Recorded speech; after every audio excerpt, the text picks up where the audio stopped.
One of the major structures that makes SharePoint so powerful is the list. And the list is a collection of information with the same properties and metadata. And what do I mean by that? Well, the properties and metadata are columns. So if you think of an Excel spreadsheet, you have a row that's a specific item, and you have a column that's a descriptor. Yes, for those out there who are familiar with databases, this is also true for that. But you can do it here easily through the browser. What you get through the browser interface that you don't get through a database or Excel usually are out-of-the-box forms. You get a form for creating a new item, a form for displaying an item, and of course a form for editing an item. And this is basically taking the columns, putting them on their side, and it creates a form. Also, with the lister library, you get a ribbon. This lets you control the attributes and activities on this item at two different levels, whether it's the specific item or it's actually the entire list and the attributes that go across multiple items. Once you get the handle of the templates that are already provided for you, you actually can add new columns and metadata to solve different needs and create and save your own templates to be reused. The first grouping of lists are called communication lists, and these lists are generally high in the visual scale and created to centrally organize brief and time-sensitive information. So what does that mean? Well, the templates that you're given are announcements, contacts, discussions, and links. So for each one of these templates, the information is important to have on record, but it might only be very important for a short period of time. Another attribute that ties these communications lists together is that they're usually managed by a small group of people, but a lot of people are interested in that value. Let's talk about the specifics. What is an announcement list? Well, an announcement list is to share a brief, time-sensitive, yes, announcement, or you could think of it as an update to the company, the team, or the project. Where these really are great is you can use them as a replacement for all team emails. So instead of people receiving them and clogging up your inbox, you can go to the site and have the announcement ready and waiting for you. Most commonly, these announcements are found on the homepage of your team site, and they also have a special attribute that is called expire, that when the time sensitivity has worn off, you're able to hide it. It's still there for record, but it will not show up on the homepage anymore. Let's show you how this works in real life.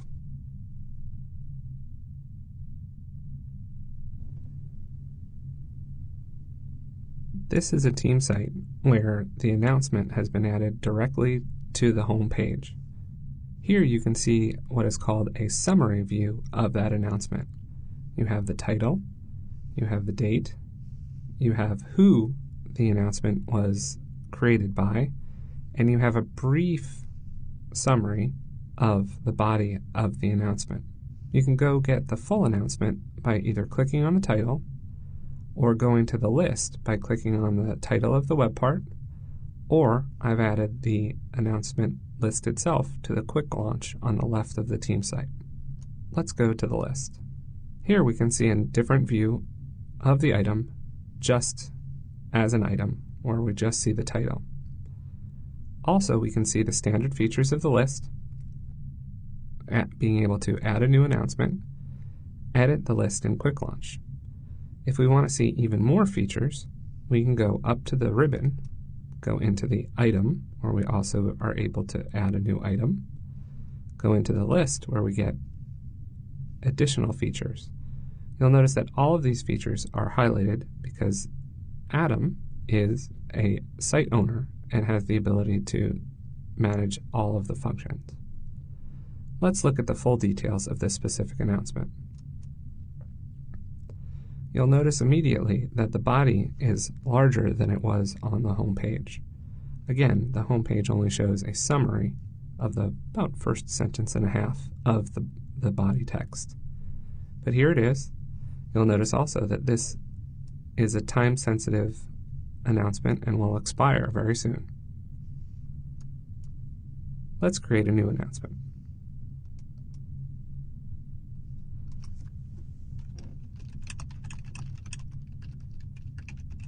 We've added a title. Now I'll paste in the same body as the previous. You'll notice that a full ribbon comes up for the rich text box that looks very similar to your Office and Word ribbon, and you can do the same instant previews that you have in Microsoft Office. It's a pretty good experience compared to SharePoint 2010 and especially over SharePoint 2007. This is such a great announcement that I won't put an expiration date, and I will just press save. Now we have two announcements. Let's go back to the home page and see what it looks like. You'll see again the title, who added it, the date it was added, and a short version of the summary.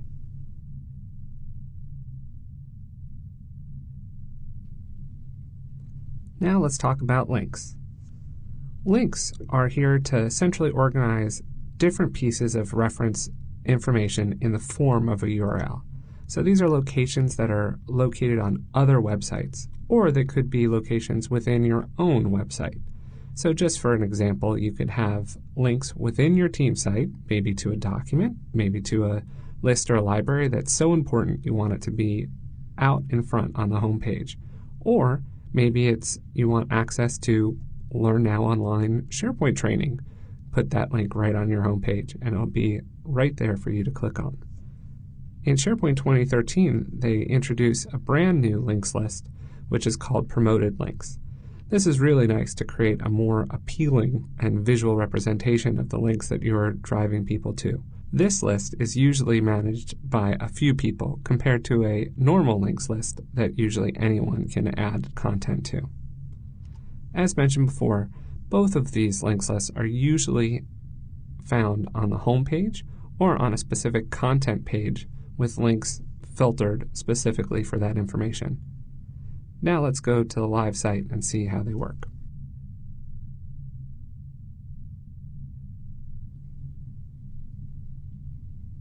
Here you'll see a team site that has the links and promoted links lists located directly on the home page for easy access to other reference information. In this case, both the links and the promoted list have the same information, a link to Learn Now Online and a link to the SharePoint home site of Microsoft. Immediately, I think you can see the difference.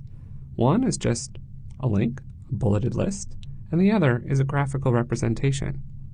Also, with the promoted links, you get the added feature of being able to roll over the information and having the description of what exactly the link is. And, as you can see, a little pop-up of the description. Let's go into the links list and see what makes it tick. The links list is standard format, columns and rows, that all other Microsoft lists have. You can see the two links that we saw on the home page. They just don't look like the bulleted list that we saw in the summary view. Let's click specifically on the SharePoint home link.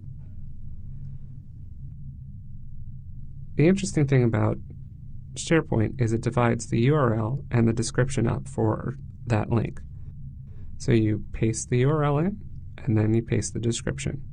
In this case also, I've added notes.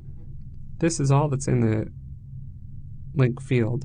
You can add the descriptive columns in the future to be able to sort and filter by other attributes of these links.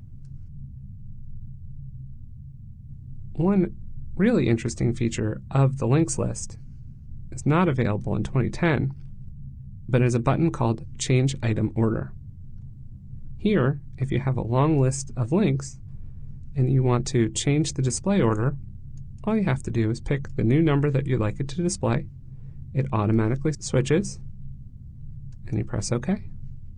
And there you've changed just the link order, no attributes about the link itself. Just in case, let's add a new link.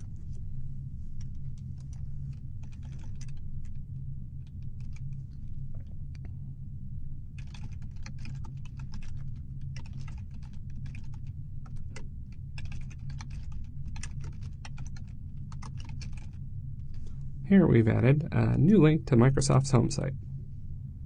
Maybe we want to change the order again.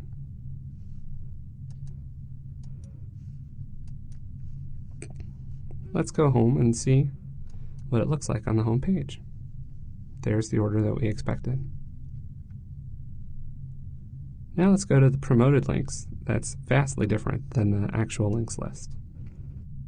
Here you'll see that we have the visual view of the promoted links list immediately.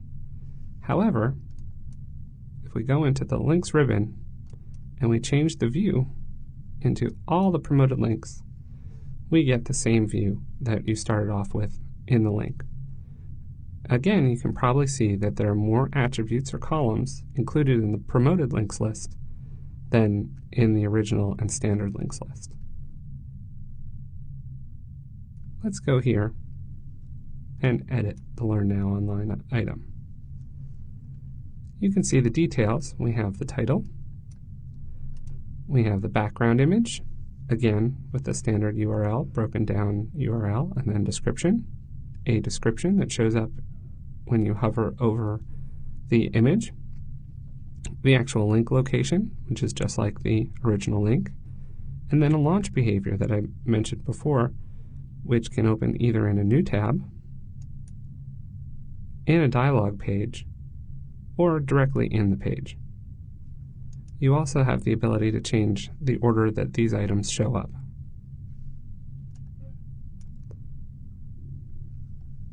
I like things to show up in threes, so let's add a new item. The first thing I would have to do is know where the image is. In this case, I have a picture library. I have a wonderful mountain biker image. I will copy the shortcut, go back to the promoted links, and add a new item.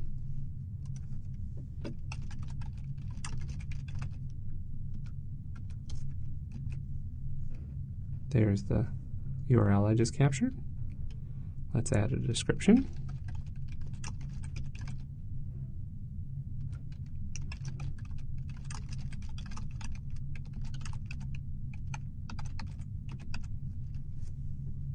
And where is this link going? For this demonstration, it'll just go back to Learn Now Online.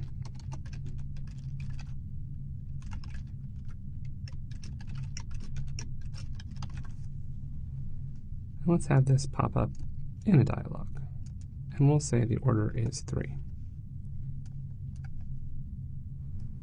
So now you can see 1, 2, 3.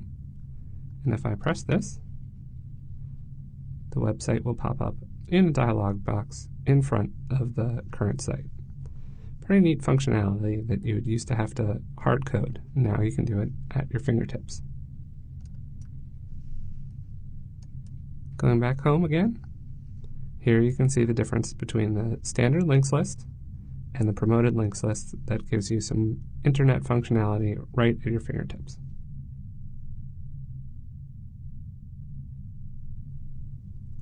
The next template that the communications templates provide is a contacts list. This list is a great place to centralize, track, and share commonly used contacts across your team and project.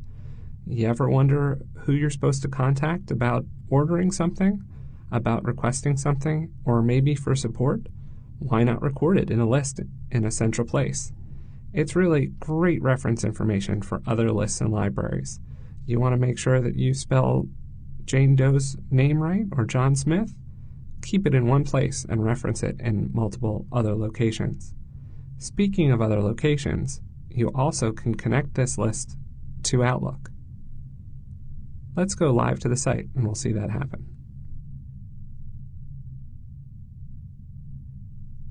Welcome back to the team site. Here, we can access the contacts list from the quick launch on the left.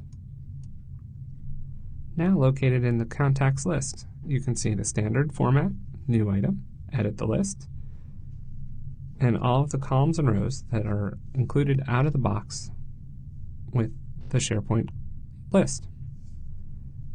In this case, why don't we quickly edit in the quick mode, because I want to add phone numbers to all three of these people.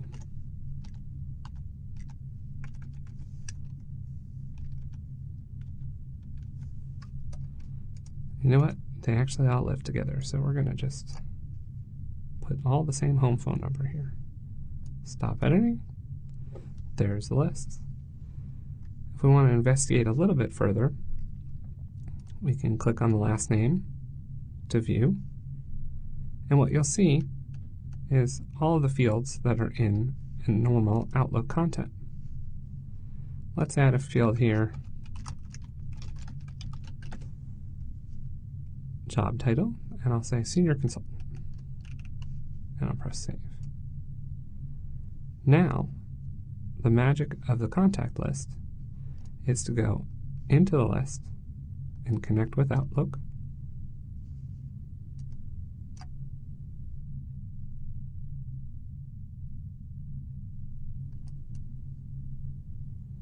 And here you'll see all three users that we had in the contact list. Now let's go back to that field of senior consultant. And my boss doesn't like abbreviations, so let's spell it out. Senior consultant. Press save.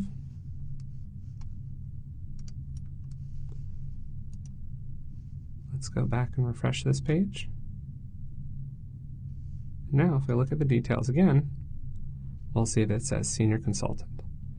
So the contacts list is completely synced with your Outlook. Pretty cool. Again, central place for all of your contacts, but you can manage it through Outlook. One other item to notice is that in the actual item level ribbon, you have a new command, which is called Custom Commands and Export Contact. So if you don't want to export the full list, you can export just the single list. So the contact list can be a powerful place to centralize your contacts across teams and projects. One of the most interactive communications lists is a discussion board. In a discussion board, you can have an interaction where an individual posts a message, sort of like a forum, and then someone responds. And here you can see in one place questions and answers and interactions that are going on between staff members. This is also a really great place for information and knowledge sharing for the longevity of your project. In SharePoint 2013, they've updated the look and feel to look more like social systems that we come to expect. You have a nice little reply button, different colors, the images, and also your edit button. One of the ways I've seen this used recently is for frequently asked questions. It's a great place to put out a question, answer it, and then have other people participate with their versions of the same answer. That way you learn more. Nowadays it's called social learning. Let's see how that can be used in real life. Go into the discussion list on the quick launch. You'll see immediately that it's not like other lists. Now the information is still in columns and rows, but the views here are much different than many others. Let's take a look real quick.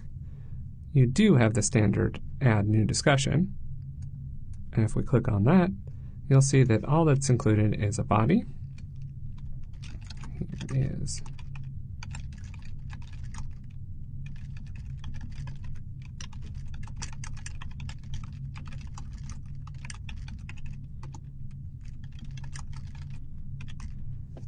you'll notice, like in the announcements and other different web parts, that we have a rich text editor exactly like Office, and you can add whatever information you like here. Also, you can see that you can mark this as a question to be able to notify your peers that you're interested in a more immediate answer. Let's press save. Here you'll see my new demonstration discussion has popped up. Let's take a look at all of my discussions. Notice that before we saw 4 discussions and now we only see 3. I'm very curious, is that 4th discussion an unanswered question? Wow, it is. Let's take a look. Here we see that Jen Smith has marked this as a question. Why don't we respond?